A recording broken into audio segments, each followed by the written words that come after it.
اب دوسری مثال سمجھیں، اللہ کے نبی تشریف فرما رہے ہیں،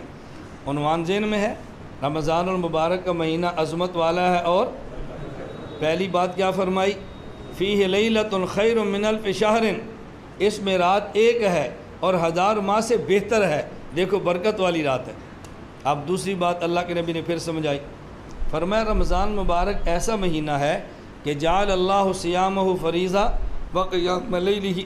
وقیام لیلۃ تطوعا، اللہ رب العزت نے رمضان المبارک کا دن کو روزہ فرض فرما دیا ہے،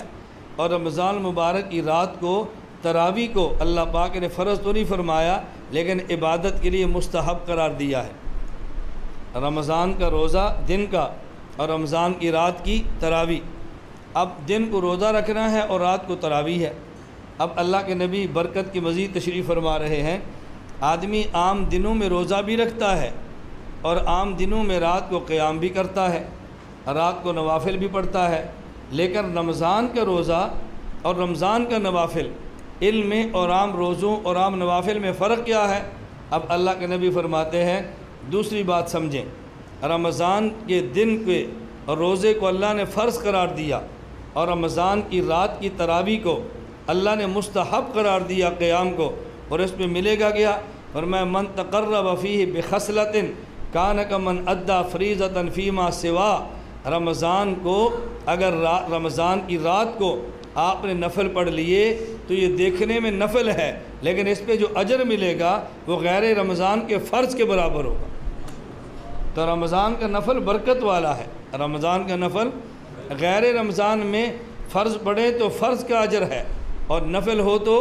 نفل کا اجر ہے، لیکن فرمایا نہیں رمضان میں رات کو اگر کسی نے رمضان میں دن یا رات اگر کسی آدمی نے نفلی عبادت کی ہے تو غیر رمضان کے فرض کے برابر اجر ملے گا۔ اور آگے تیسری بات ارشاد فرمائی ومن ادی